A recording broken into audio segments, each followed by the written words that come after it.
Muy buenas, mi nombre es Luis Caranfa, en compañía con Edgar Chichati y Francisco Ruiz. El día de hoy voy a explicar acerca de lo que es la unidad 6, un poquito de ella, y vamos a empezar con lo que es la programación. La programación básicamente viene siendo como esa manera de interactuar el humano o el usuario con la computadora. Es decir, de alguna manera poder comunicarnos con ella para decirle que haga ciertas acciones, como si fuera un hijo. Simplemente que éste no entiende nuestro idioma, él entiende el lenguaje binario.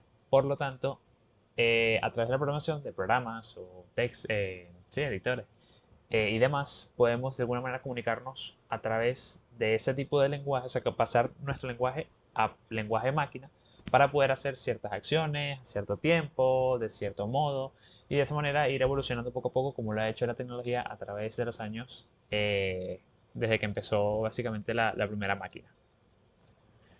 En cuanto a los usos de programación, uno de los usos que podemos tomar hoy en cuenta a través de la pandemia es las clases virtuales. A ver, no tan específico, pero que yo esté hablando por una cámara a través de una laptop conectado a un micrófono en una laptop, que tú lo estés viendo por internet a través de una plataforma, básicamente todo viene siendo programado. La máquina está programada para que grabe cuando el programa empieza a grabar, capte sonido, emita audio, etcétera. Este uso de la programación es es demasiado extenso. No, es que se me queda corto.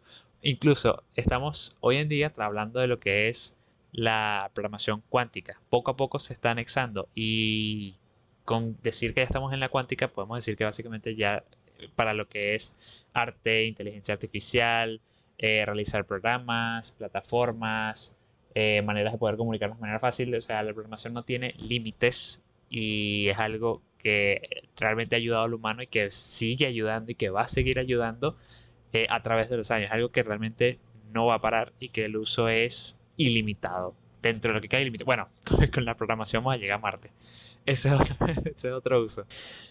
Hablando un poquito sobre lo que es el lenguaje de programación, básicamente viene siendo un lenguaje, como dije anteriormente, un lenguaje que nos va a permitir poder comunicarnos o, bueno, no comunicarnos, sino decirle al programa, hacer unos ciertos conjuntos de instrucciones o de códigos, de algoritmos, que va a recopilar datos, va a procesar datos y va a, bueno, no expulsar, sino como a mostrar datos procesados a través de este tipo de lenguaje. O sea, a través de este lenguaje vamos a poder decirle que me una ciertos datos, ciertas variables, me las sume y me arroja el resultado. Es decir, de esa manera yo voy a poder comunicarme para que él pueda, o bueno, él no, la máquina, haga su función, haga el procesamiento, hagan las instrucciones que yo le estoy dando a través de un algoritmo. Básicamente eso viene siendo lo que es el lenguaje de programación, la manera en que nosotros vamos a indicarle o por el medio por el cual vamos a indicarle, a través de este lenguaje, qué es lo que va a hacer la máquina. En cuanto a lo que es una estructura de un programa informático, hasta el más mínimo de la suma de 2 o uno más uno, tiene que tener una estructura. O bueno, tiene que tener, no, tiene esa estructura. Ya la posee. Porque si no, realmente no va a funcionar, no va a compilar de la manera en que uno quiere y no va a ser el proceso que uno quiere. Esto básicamente se distribuye en dos bloques, el bloque de declaraciones, el bloque de instrucciones y el bloque de salida. El bloque de declaraciones básicamente es donde yo le voy a decir a la máquina dónde voy a guardar los datos. Es decir, vamos a suponer, en mi mano derecha voy a guardar datos, en mi mano izquierda voy a mostrar los datos. En el transcurso de derecha a izquierda es donde va a estar el bloque de instrucciones. Entonces yo declaro en mi mano derecha dos variables que las voy a sumar, 2 más 2. Entonces ya yo aquí tengo mi bloque de instrucciones y mi entrada de datos a través de teclado, mouse, voz, realmente como lo programas. Y la distancia que hay de la mano derecha a la mano izquierda es bloque de instrucciones. Ahí es donde yo voy a colocar si los voy a sumar, si los voy a multiplicar, si los voy a dividir, si le voy a sacar la raíz cuadrada, si voy a derivarlo, si voy a integrarlo, si voy a hacer una interfaz y voy a mostrar el 2 y el 2 y luego la suma. Ahí es el bloque de instrucciones donde tú vas a decir a la máquina a través del lenguaje de programación qué es lo que va a hacer. Y luego tenemos el bloque de salida, que viene siendo la salida de datos, que es donde yo voy a mostrarle a la máquina, ya sea por consola, ya sea por interfaz, por terminal, por audio, por lo que sea, realmente lo que sea, es donde yo voy a mostrarle al usuario qué es lo que hizo el programa, básicamente, lo que almacenó, lo que procesó, lo que va a mostrar. Eso viene siendo la estructura básica de cualquier programa. Y por último, por mi parte, elementos de programa. En cada estructura o en cada lenguaje de programación siempre van a haber ciertos elementos que o sea, van a estar a la simple vista de un programa. Por ejemplo, tenemos las palabras reservadas. Las palabras reservadas vienen siendo como esas funciones que ya vienen con el programa para realizar ciertas acciones. Por ejemplo, en Python tenemos el print. El print viene siendo una palabra reservada de lo que es el mostrar por consola lo que se manda a imprimir. Al igual que en Java es system.out.println. Al igual que cuando estamos haciendo condiciones, el if, else, eh, el while, el for, esas son palabras reservadas que ya tiene el lenguaje de programación, que ya tiene el programa y que realmente no podemos cambiarlo. O sea, ya colocar un while y colocarle una s al final no podemos, a menos que creemos una función dentro del programa que se llama whiles, dos puntos y que haga lo que realmente tú quieras que haga. Pero el while como tal no lo vas a poder utilizar. O sea, para otra acción, más no para lo que está hecho. Están los identificadores, que los identificadores vienen siendo como el ejemplo anterior, mi mano derecha, que es donde yo voy a guardar mis datos, variables, funciones, etcétera. Eh, Básicamente decirle como mano derecha. Mano derecha es un identificador donde yo voy a guardar datos. En este caso, bueno, vamos a suponer que son dedos. En mi mano derecha hay algo que se llama mano, donde yo voy a guardar 5 dedos. Tenemos caracteres especiales. Estos caracteres especiales vienen siendo, por ejemplo, en Java, punto y coma. Cuando estamos haciendo la- por ejemplo, el string.format, esos caracteres especiales vienen siendo la coma que separa cada cosa, que realmente en cada programa la coma, punto, punto y coma significa ciertas cosas, al igual que los paréntesis. Tenemos las constantes, que están las constantes, vamos a suponer que en un programa queremos hacer el uso de la gravedad y no está almacenada, entonces lo que hacemos es colocar gravedad va a ser igual, bueno, constant, o va a ser igual a gravedad igual a 9,8. Básicamente eso viene siendo una variable que no se va a modificar jamás y nunca en el programa una vez lo declares. Están las variables normales, mano derecha, mano izquierda, no sé, perros, dedos, va a ser donde yo voy a guardar esos datos y el nombre que le voy a dar. Eh, Pueden ser strings, pueden ser enteros, pueden ser float, pueden ser booleanos. eh, y ya, creo que realmente no tanto, pues. Tenemos expresiones. Estas expresiones vienen siendo los operadores, más, menos, por, entre, raíz, que eso ya viene siendo con punto square, si no me equivoco, square. Y bueno, tenemos las instrucciones, que estas instrucciones vienen siendo como ese conjunto de sentencias que le vamos a dar para que el programa haga cierta cosa con los datos que le estamos dando.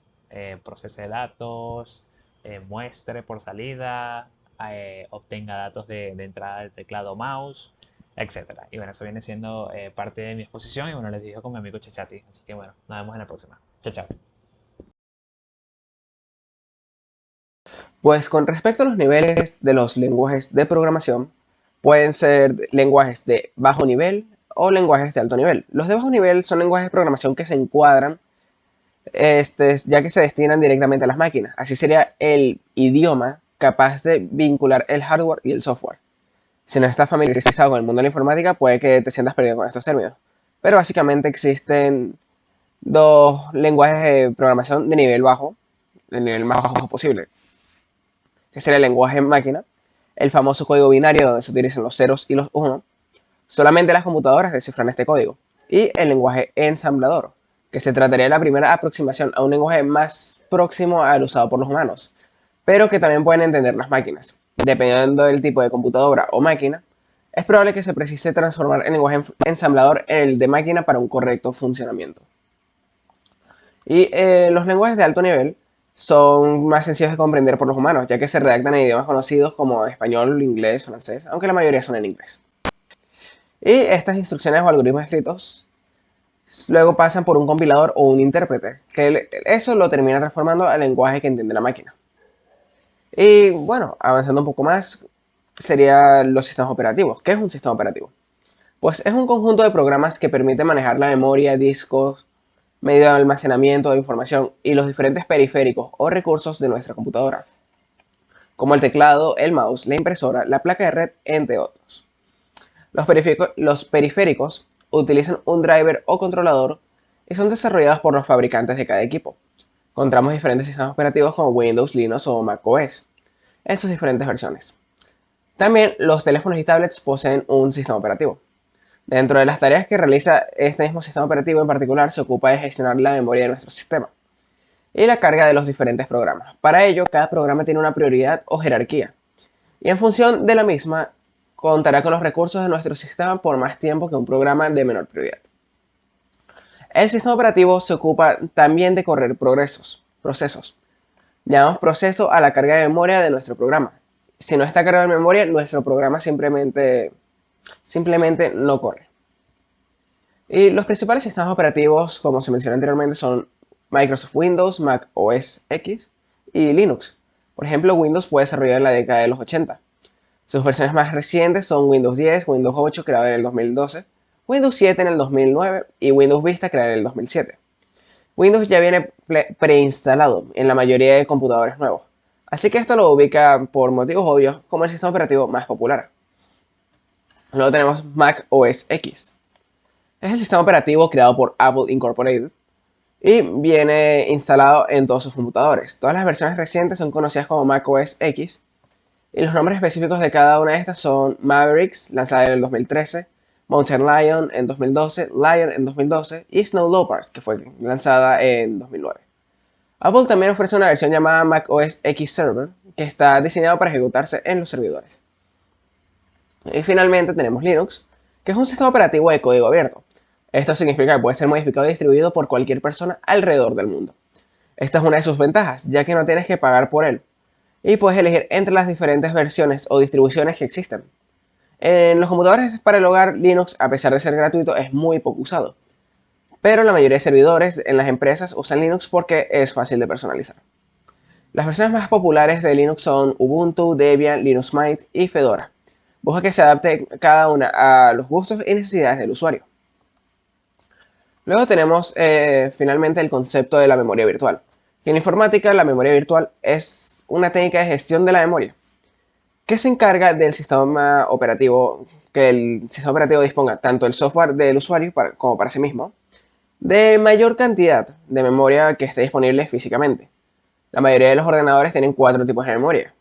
Registros de la CPU, la memoria caché que está tanto dentro como fuera del CPU, la memoria RAM y el disco duro. En ese orden van de menor capacidad y mayor velocidad a mayor capacidad y menor velocidad. Muchas aplicaciones requieren acceso a más información, código y datos que la que se puede mantener en memoria física.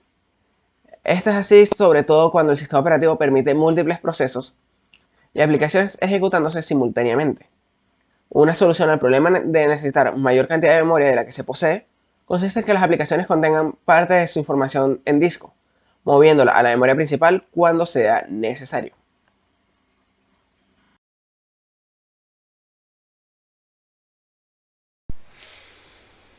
Ok, yo voy a explicar acerca de lo que es el lenguaje ensamblador o el assembly.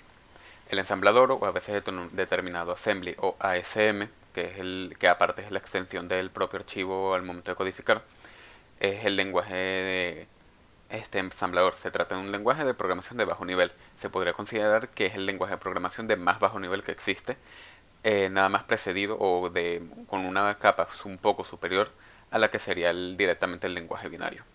El lenguaje máquina son una serie de números que no son fáciles de leer para el humano.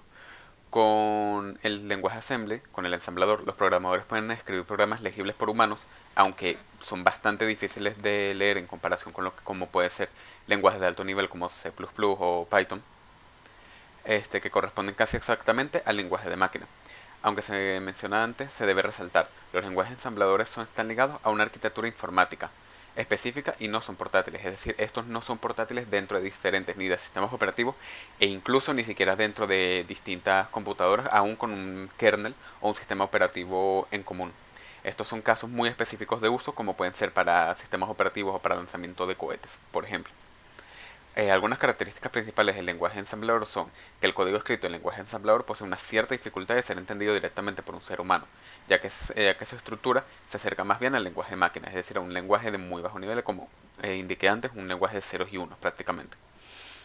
El lenguaje ensamblador, como indiqué, es difícilmente portable, es decir, un código escrito para un microprocesador suele necesitar ser modificado o incluso reestructurado y escrito desde cero para ser pasado a otro. Los programas en lenguaje ensamblador, al ser programados directamente sobre el hardware, son generalmente más rápidos y consumen menos recursos del sistema.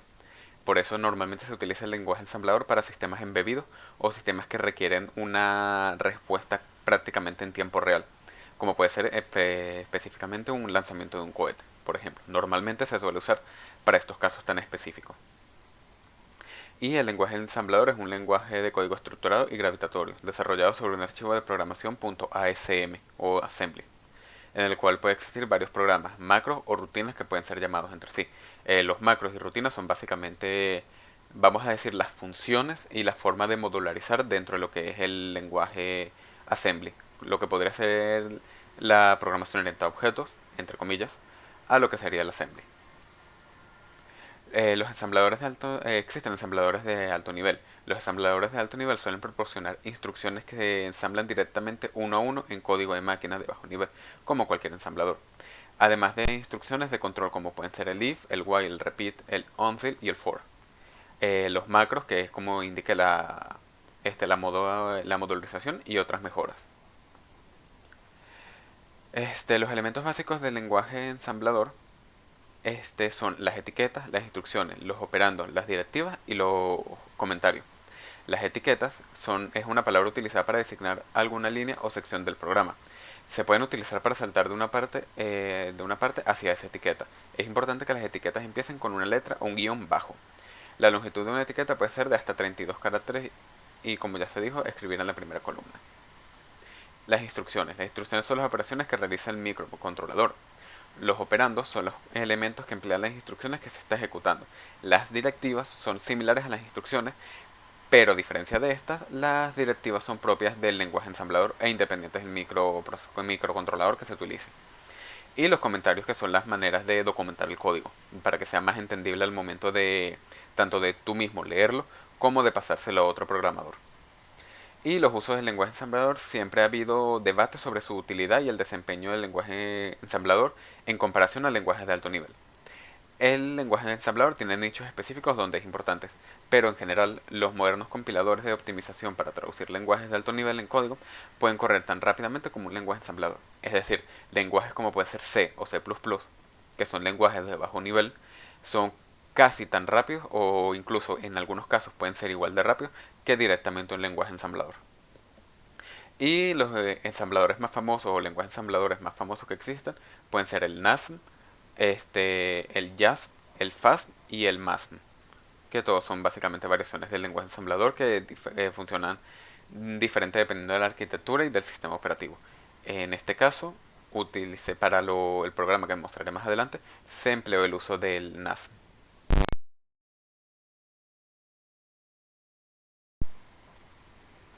Ok, pasaré a lo que va a ser explicar diferentes códigos del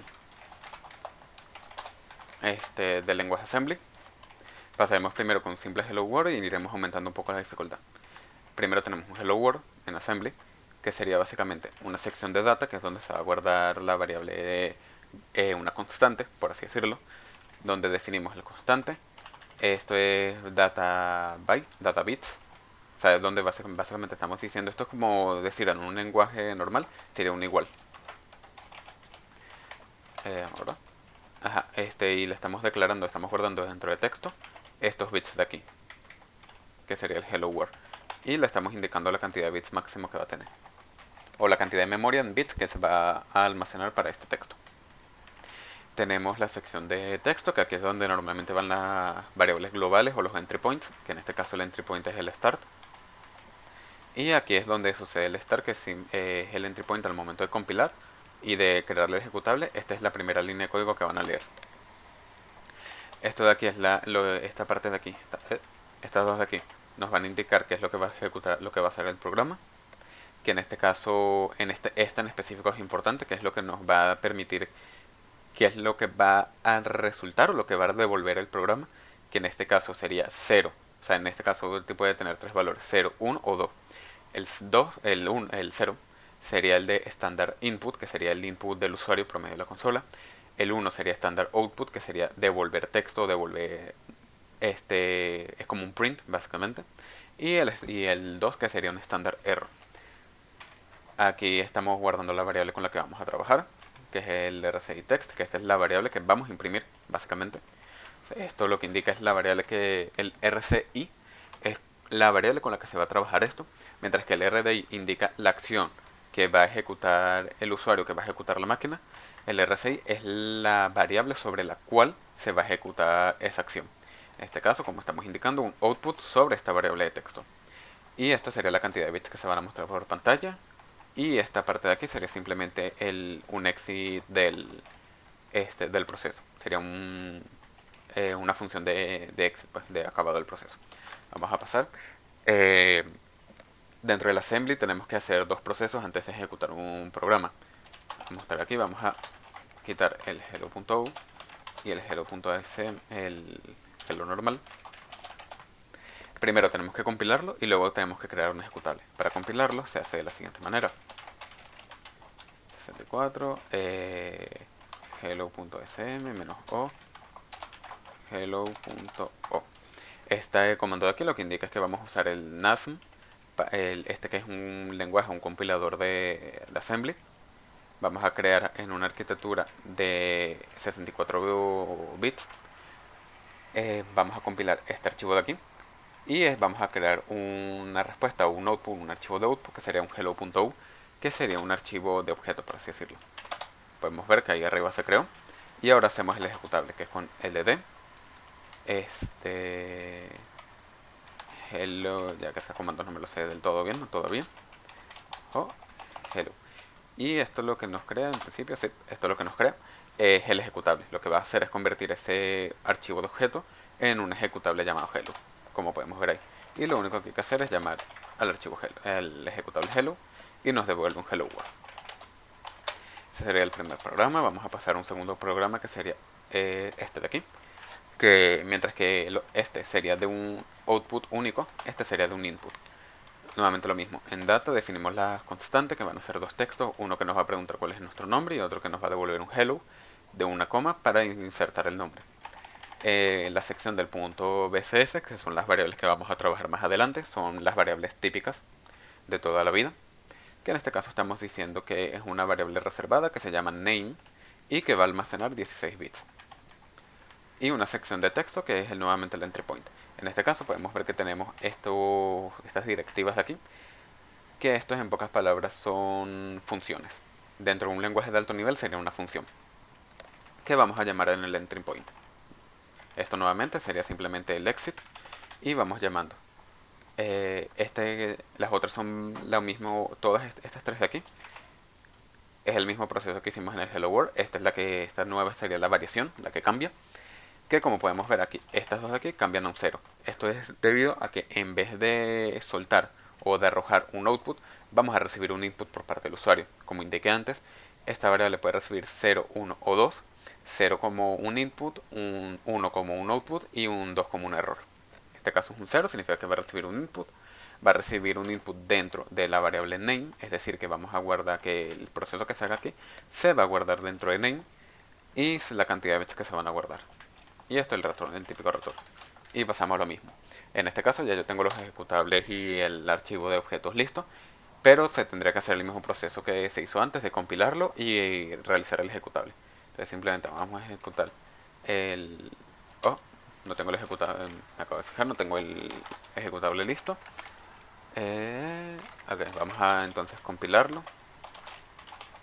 64 era write user input sm-o user input.o y ahora lo compilamos, creamos el ejecutable, perdón, que sería user input.o y lo vamos a hacer con un user input y ejecutamos el user input.